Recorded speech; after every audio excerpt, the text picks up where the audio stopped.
Okay, welcome down here in the basement at Wickerson Studios. Nothing fancy. I'm going to show a few tricks through Grasshopper script, try and build the Parthenon here and make these subtle little changes and tilts and angles and do all the magic that I did in this one. Probably going to use that as a sample, which isn't so important. Just pull that one aside and probably start with a brand new script. So let's go in and open Rhino and just jump in there and open a Grasshopper. And we will definitely slam this one off to the side as soon as it opens.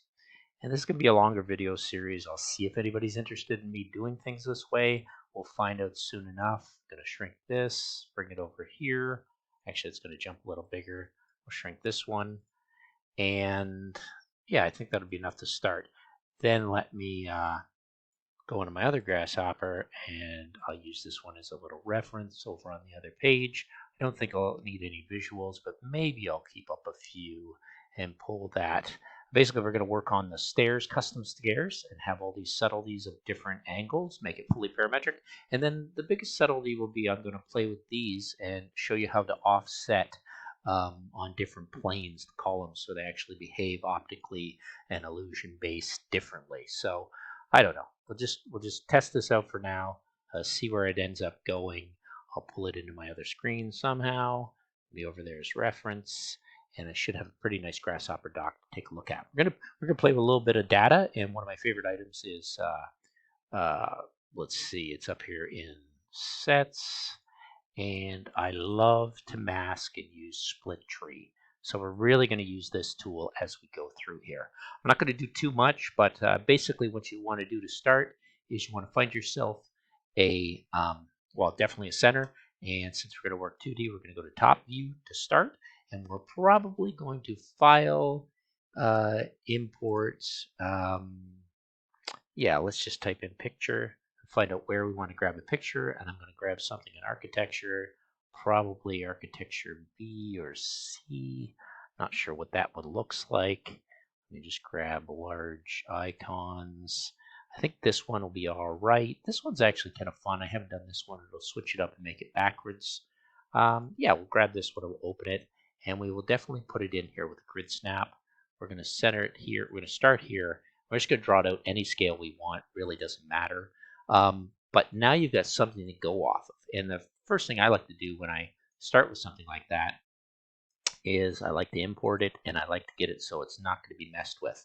So I'm going to take a default layer, I'm going to start a new file. I'm going to call it floor plan as a reference, floor reference. And that said, I'm going to go in here and grab that object and set that layer to change object layer. I'll probably lock it, but before I lock it, I'm going to go into materials and scroll down here and see if I can't make that transparency a little more transparent. And that should be enough to do it. There we go. So just a reference, really faded, nothing in the way. You can push it down past so you don't click it, but the best way not to click on this item is to lock it. And now I can't grab it, and it's there. I can't move it. We're going to start there and see if we can't lay this out. I like to find center, so I am going to unlock it for a second. I'm going to treat it as an object, and initially, right off the bat, I'm going to use this. I'm going to keep it up there because it's something I like to do. Another good habit, scribble tool, is to make yourself a scribble tool, crank it up to full, and say this is the Parthenon, and that should be enough to start. Bam. You got a title page, you got a scribble tool, but we have a floor plan. So let's go in here and let's grab a surface brep, and let's grab that object and let's set one brep, and there you go. You've got it set, and let's go so far as to internalize it so nothing depends on anything over here, and we're done. So we have an object here that we can reference. It's great. I can't touch the original. It's been internalized in. It's in Grasshopper script. I don't rely on anything in Rhino anymore, even though this will just be a brep. It won't actually be like that brep, if I moved it, isn't actually the thing. So if I move that up and transform, so I'll just try and hit on a lot of stuff at the beginning. You see, it's just going to move a brep. It's not going to move that image. So you're still going to need that 3DM file to pair. But you could always import it again. I just want to use that 3DM file for a geometry to reference. And how would I go about building this Parthenon? I'll try and do this in an interesting way, staying aside of the idiosyncrasies and things that make the Parthenon so special. And we'll see how far we get and how patient I can be with things that are new. So I'm just going to go into here. This is the object. It's nice to start. There's a whole bunch of points I'm going to want to add access to. I could grid it from this section. I could grid it from this point. But I'm going to show you how I think about building something up. I actually think very similar. Give me 1 second. Because I was a kid once. This is what I think like. And you might recognize this. This is a little Lego board. And it has all these little points and lines on it as to where I would build like a real Lego Parthenon. So that's something to think about, and I don't mind thinking that way when I end up building. One thing I do want to reference is this BREP. I want to go over into, and I will for those that maybe are beginners, I have a bifocal node here that will allow me to slide on and you can see the icon and the name of it.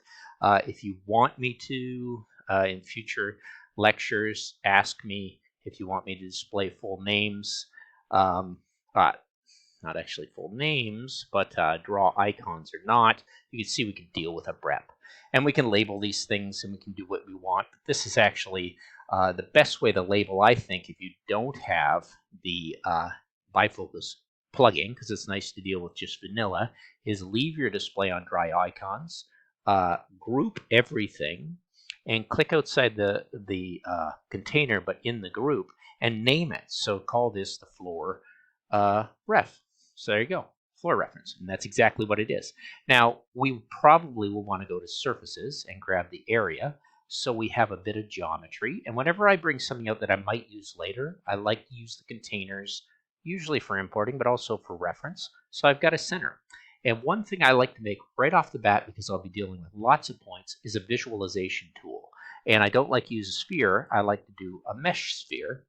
At low count, put it on that point. You'll see there it is. It's obviously too big, so we can take it down to 1.00, and we can slide down the radius to 1, and that's a good enough image to get us thinking, and I can make it a little smaller, a little bigger, and that should be enough. Blue when I select it. So that's a little visualization tool. What I'm going to do is internalize that data and get rid of it, and this is going to be grouped, and I'm going to call it visualization tool, and that's it. That's exactly what it is.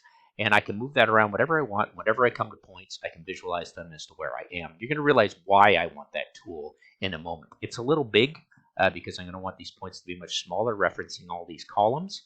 So I can always go in, extract that parameter, or go in and actually, I can't. Here's a little tip. If you've internalized anything and you want to extract that parameter, it comes out as a number. You do need a panel to see what's in it, or you can hover over it. It's 0.8, so I'm going to put it hard-coded as 0.4, and that's going to be a radius, and there you go, even smaller. So that's a little visualization tool, and once again, that's set, and if I'm not going to change it, I'm happy with that, which I think I am. I'm now going to internalize it. One thing I don't like about grasshopper, screen share or whatever it's called, kind of overruns that. So there you go. So you got your visualization tool, you've got your little point, you can see exactly what you're dealing with, and there you go. You're there to start. Lots of things can be pulled off of this. The surface itself, if we go to surfaces, can be debrepped, which is nice. And now you have also, you can call it geometries, but I'm going to call it breps, boundary representation faces. You've got one face coming out. You can hover over that. So you want one untrimmed surface. You can call it a surface if you like. You have curves coming out. So you have data here. And you have points coming out. And here are your points as your vertices. And once again, here's a good use of the visualization tool. Override it, and there you go. Now you're visualizing the 4 vertices on your map. So nice thing to start with, just thinking about. And if you want to get at any data within here whenever you're dealing with a point, this is a little trick. Going in the vector, you want to deconstruct a point, take that point and blow it apart. You then want to build that point from those points. And I usually do this, don't ask me why, but I can get the X, Y, and Z data by relaying, double-clicking, get a relay, and then off of that relay, I can grab any data at any times I want through a panel tool, or I can grab it through a piece of data tool. I can go into primitives, data. That'd be the same thing to store that data, and then I can take that data wherever I want. So just the same type of thing. Good access to those, and then in the end, probably points. You're going to want to go into vectors, and you're going to want to construct planes as defaults. Constructing plane from those points, and you can start to change the axis, warp them, and bend them, and twist them. And those planes, of course, are a nice container to take out and have a plane. So that's an awful lot of data just to start, but it gets you up and running. You've done some things in here. You've had a little data outside here, but I could grab my scribble tool again, which is much smaller. And I can go in here and say exactly what I did, like I'm commenting on a Python script or a C# script. So I imported, I scaled, not accurately, and center reference point. You see my Canadianness coming out there, image. And I set to layer, made transparent, and locked. So that's basically what I did. So I like to say what you could do right off the bat, and you've got a nice intro that you can group. And if you want to get to the data, you're not going to want to group it, but now I can move around what the first part of this script was and why it would start building in geometry. Nice little intro, get you started. I'm going to make short little videos like that, and we're going to go through and make this Parthenon. Thanks for watching.